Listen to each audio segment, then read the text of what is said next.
Hi guys, I'm Viraj Gupta and I'm back with a new topic. What is the difference between each other and one another? Mostly people make mistakes in their conversation just because they actually don't know where to use each other and where to use one another and why.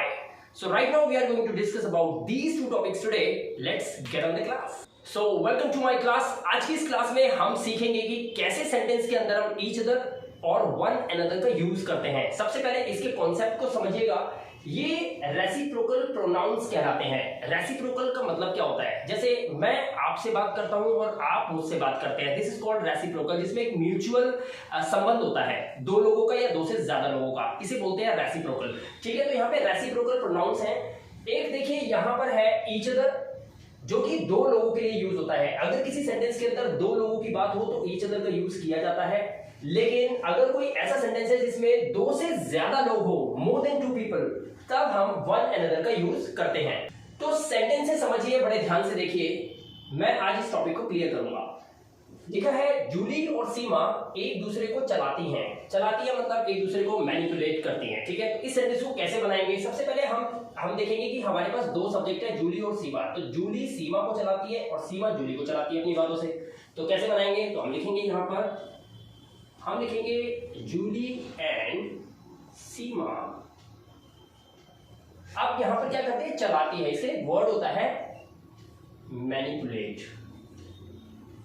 Manipulate, तो हम यहां पे use करेंगे Jully and Seema manipulate. यहां पर हमें use करना पड़ेगा ईच अदर, एक दूसरे को। अब एक चीज का ध्यान रखना, पहली चीज तो ये कि ईच और अदर दोनों अलग अलग वर्ड है। दूसरी बात, इसके अंदर कोई भी हाइफन वगैरह आपको नहीं लगाना है, सिंपल सा ऐसे लिखकर छोड़ देना है। ठीक है, बहुत से बच्चे इसमें गलती करते हैं, वो एक साथ लिख देते हैं या फिर बीच में कोई हाइफन लगा देते हैं, तो आपको नहीं करना है ऐसा। Julie and Seema manipulate each other. Next sentence देखिए, उन दोनों ने एक दूसरे को मार दिया। अब इसमें भी एक दूसरे को मारा, किसने मारा? दोनों ने। तो दो लोग थे जिन्होंने एक दूसरे को मारा, तो हम ईच अदर का यूज करके सेंटेंस को बनाएंगे उन दोनों ने। तो मैं बोलूंगा दे बोथ, और मार दिया मतलब क्या कर दिया? किल्ड। They both killed. मैंने किल के साथ ईडी लगाया क्योंकि ये पास्ट इंडेफिनिट टेंस है। दे बोथ किल्ड, और फिर हम यहां पे लिखेंगे each other. They both killed each other. Next sentence देखिए, वे दोनों, अब फिर बात दोनों की हो रही है, दो जनों की। वे दोनों एक दूसरे के बच्चों का ख्याल रखते हैं। एक दूसरे के बच्चों का ख्याल रखते हैं। सपोज कीजिए एक ए है और एक बी है, तो ए बी के बच्चों का ख्याल रखता है और बी ए के बच्चों का ख्याल रखता है। इस तरह का सेंटेंस है। तो बात फिर दो जनों की हो रही है, तो ईच अदर का यूज करेंगे। कैसे करेंगे? ध्यान से देखिए, इसमें एपोस्ट्रोफी का यूज होगा। वे दोनों, तो मैं यूज करूंगा दे बोथ। अच्छा, ख्याल रखते हैं। ख्याल रखने के लिए एक बहुत ही अच्छी वर्ब है, मैं आपको आज बताता हूं, होती है look after. They both look after. हम इस तरह से सेंटेंस को बनाएंगे, they both look after each others children.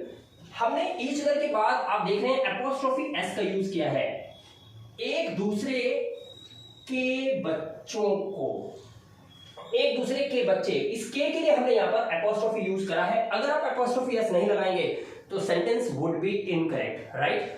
तो please keep one thing in your mind कि आपको एपोस्ट्रोफी एस का यूज करना है अगर जरूरत है तो। अब यहां पर आते हैं, वन अनदर का यूज हम कब करते हैं? जब मोर देन 2 पीपल हो, दो से ज्यादा लोगों की बात की जाती है जब एक वाक्य के अंदर, तो वन अनदर का यूज किया जाता है। राम श्याम एंड सुदामा, राम श्याम और सुदामा एक दूसरे को पसंद करते हैं। राम श्याम और सुदामा को पसंद करता है, सुदामा राम और श्याम को पसंद करता है, और श्याम राम और सुदामा को पसंद करता है। तो ये आपस में रेसिप्रोकल तो है, लेकिन ये 3 जने हैं, तो ये दो से ज्यादा हो गए। तो कैसे बनाएंगे? हम लिखेंगे पहले Ram Shyam and Sudama. Ram Shyam and Sudama like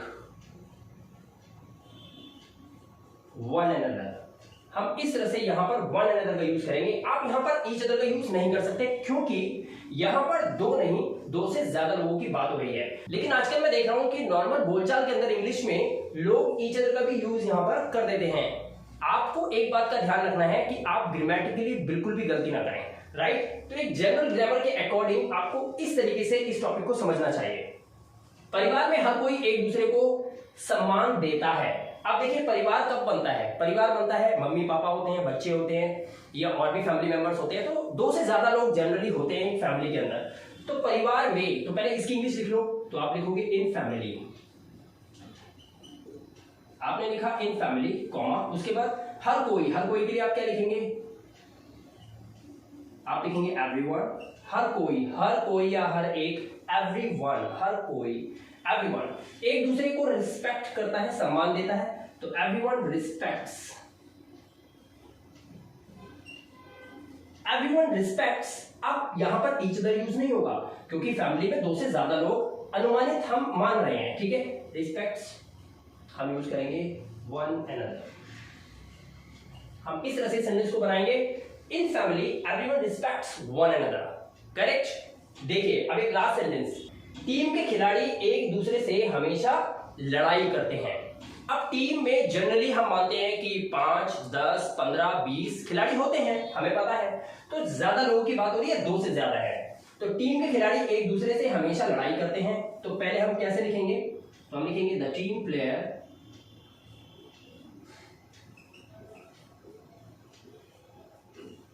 the team players, खिलाड़ी ज्यादा है तो टीम प्लेयर्स, लड़ाई करना तो हम लगाएंगे ऑलवेज, क्योंकि हमेशा लगा हुआ है। The team players always fight,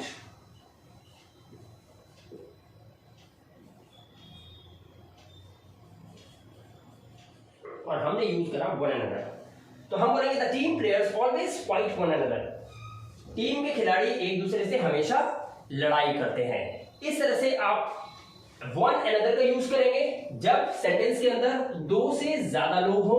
लेकिन अगर आपके कॉन्वर्सेशन में, आपके सेंटेंस के अंदर 2 लोगों की बात हो रही हो सिर्फ, तब आप वहां पर ईच अदर का यूज करेंगे। एक और बात आपको बताना चाहूंगा, ईच अदर और वन अनदर दोनों अलग अलग वर्ड हैं। वन को अलग और अनदर को अलग लिखेंगे, same in the same way each को अलग और अदर को अलग लिखेंगे। दूसरी बात, इसके बीच में कोई भी हाइफन वगैरह आपको नहीं लगाना है। मैंने देखा है जनरली स्टूडेंट्स जब नया नया इस टॉपिक को सीखते हैं तो वो इसमें हाइफन लगा देते हैं। टॉपिक कैसा लगा कमेंट करके जरूर बताइएगा, और वीडियो अच्छा लगा हो तो वीडियो को एक लाइक जरूर दीजिएगा, क्योंकि आपके लाइक से मेरे को मिलता है मोटिवेशन, राइट। और चैनल पे पहली बार आए हो या फिर आते रहते हैं लेकिन अभी तक चैनल को सब्सक्राइब नहीं किया है, तो सब्सक्राइब करने के साथ साथ बगल वाली घंटी के निशान को भी प्रेस कर देना, ताकि नोटिफिकेशन टाइम टू टाइम आपके मोबाइल फोन पे आपको मिलती रहे और आप कोई भी वीडियो मिस ना कर पाए। मिलूंगा आपसे नेक्स्ट वीडियो में। Till then good bye.